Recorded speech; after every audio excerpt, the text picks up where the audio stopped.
Hello, this is Captain Aquarius coming to you again doing business as Dan First on April the 22nd of 2017 from the city of Amiens in northern France, one of the great cathedral cities in this part of the country, as I am making my way now from events that I did in Ireland to events that I will be doing soon in Germany. This is not really a working phase of the tour. It is more a phase of doing really what I have long wanted to do, which is to explore the great cathedrals of northern France. So in recent weeks, I have gone from Paris to Chartres to Mont Saint-Michel, to Rouen, now to Amiens, and tomorrow to Reims, the city in north central France, which, as it turns out, was the place where the French used to do the coronations of their kings. And so that's why the cathedral in this city is especially important. And that's why the chart that you see here for the Black Moon of April the 26th of 2017 is in fact cast for Reims in France, because as it turns out, tomorrow, the day that I will be taking the train from Amiens to Reims, that is, we use trains when it's not possible really to do an entire Aquarian Airlines flight for a longer distance.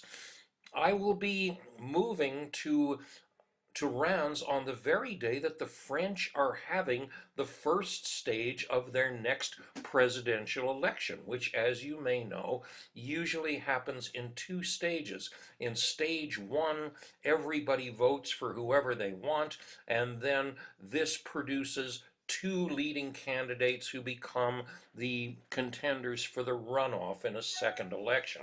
And this one, of course, is very eagerly and closely watched because naturally people believe that this French election is going to signify something immensely important about the political trend of all of Europe in 2017 and perhaps the years to come. Are the French about to elect Marine Le Pen, that is, the right-wing figure who has been called, in some respects, a kind of French Donald Trump, taking his particular tactic, which is typical for the party that she and her father before her represented, of stirring the passions of the voters by appealing to their hatred of people that they perceive as different from themselves and thereby hostile to themselves. So just as Trump has based his early appeals in his campaign on the hatred that his voters feel for Muslims and for Hispanics and for gays and for whoever else they perceive invariably as different from themselves. The right-wing forces in France and everywhere else have done the same thing. It's a fascinating story. Recently, another figure has emerged, Jean-Luc Mélenchon, who is being called a kind of French Bernie Sanders because his appeal is very much the same and the results are very much the same, with great numbers of young people flocking toward him, supporting him, and so this is why he is given a kind of slim chance actually to pull off a slot in the runoff election. Others who are in the running include there's a guy named Macron, Emmanuel Macron, who, as it turns out, is a former investment banker. So who could be a more appropriate choice for representing politics as usual? There's another guy, Francois Fillon, who, as it turned out, was the president of France for 5 years from 2007 to 2012. Not the prime minister, you see. This is a different office, really less responsible, but he is in the race too. And he actually, from some angles and in some lighting, can be said to resemble George Clooney. And it turns out really that the field of 12 presidential candidates in this French stage one election can be said to resemble the Republican presidential contenders of 2016, only handsomer.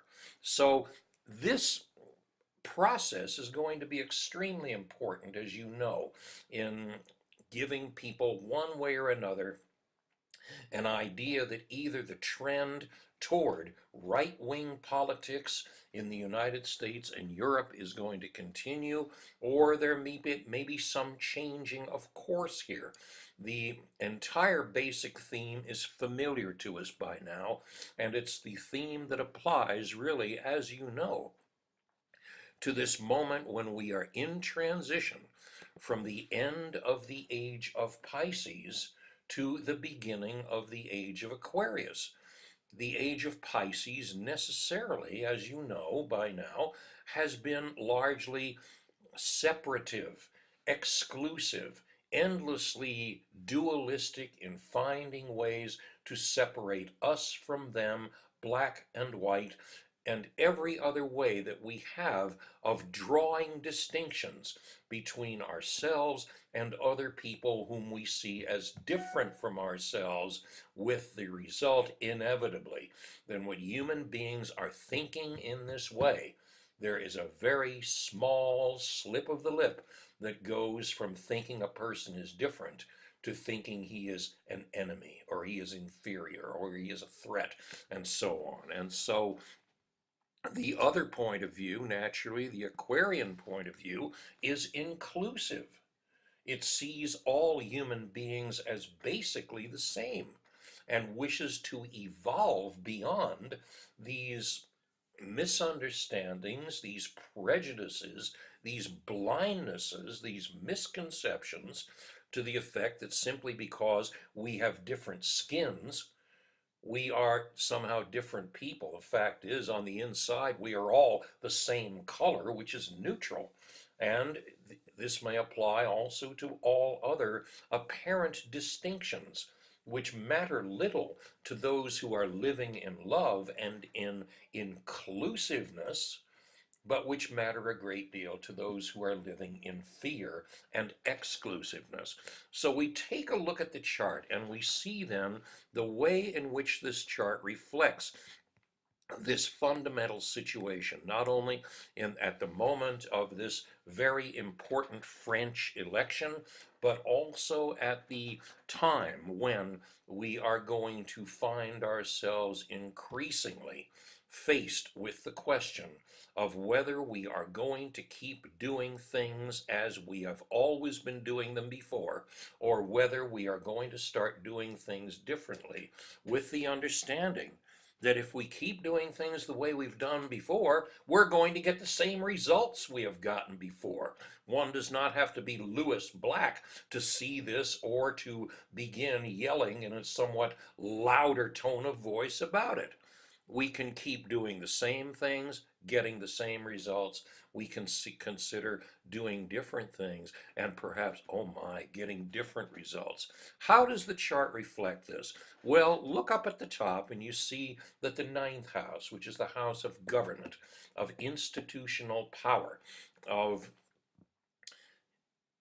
authority, such as governments, courts of law, banks, hospitals, universities, other institutions that are grounded in established wealth and power, has, as you can see, the conjunct moon and sun, which are always in this position at the black moon, which is the moment in the cycle 2 days before the first thin crescent of the new moon appears, when moon and sun are in exact alignment. And that is why this is always considered the moment of emergence, the moment of birth, the beginning of a new cycle.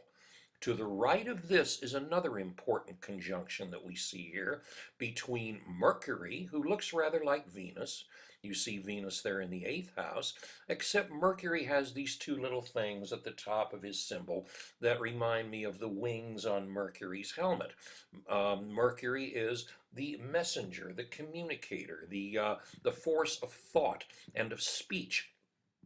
And he is next to the figure who looks like the letter H. This is the planet Uranus, the revolutionary.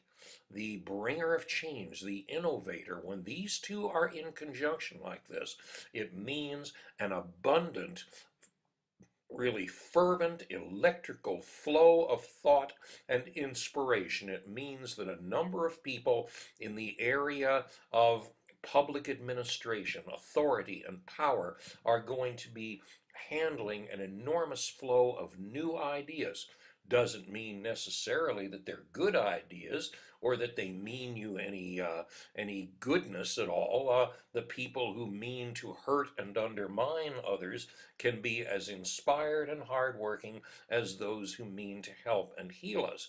But there is feverish mental activity going on here, and there is a great deal of effort being devoted to it, because you can see that this conjunction of Mercury and Uranus in the ninth house is in a 120-degree angle called a trine with Saturn, who is down there in the fifth house of the chart at 27 degrees of Sagittarius. Another fiery leadership sign in the house of creativity, at least where this chart is concerned. As you know, if the chart is cast for other regions of the earth, then the house positions are naturally going to change. But this is the one that is in effect for all of Central European summertime, which is now in effect, and therefore it embraces all of Western and Central Europe except for England and Portugal. And therefore, as this entire continent is affected by the events that are transpiring this week, it is appropriate, therefore, to look at this chart in these terms. We notice also, and we will talk about this a little bit more later, that this tremendously advantageous 120-degree trine between Mercury, Uranus in the ninth house and Saturn in the fifth house has, excuse me, a third point to the triangle. It's over on the left, where you see between the 12th and the first houses the line that marks the eastern horizon point in the chart. That's why this is called the rising point in the rising sign. The point of 25 degrees of Leo, who is in, therefore, the perfect equilateral triangle of a grand trine with these other 2 points. Now, this ascendant point is less consequential because it's so relative. As you know, charts being cast for other parts of the world on this day and time are going to have different house cusps, different ascendants. But what is significant here, and what really marks the opportunities we should be well aware of in the months to come, is the position of the North Moon's node. You see the node there, as you notice, at 1 degree of Virgo in the first house.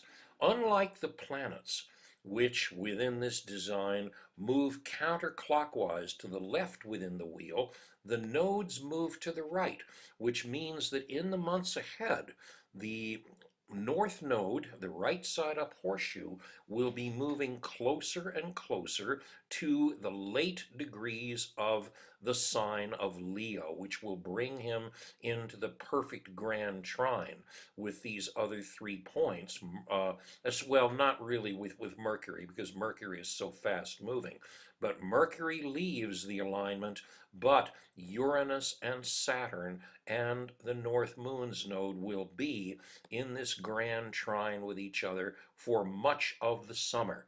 And so this is a hugely important thing, because it means that we have the ability to work hard in Saturnian terms, to use innovative methods of revolutionary change in Uranian terms, to transform our relationships, which are the purview of the moon's nodes. And so we have some weirdness and misunderstanding, loud rhetoric, stupidity, and difficulty to contend with in the month or 2 immediately ahead. But once we get to June, the possibilities open up. Let us be ready.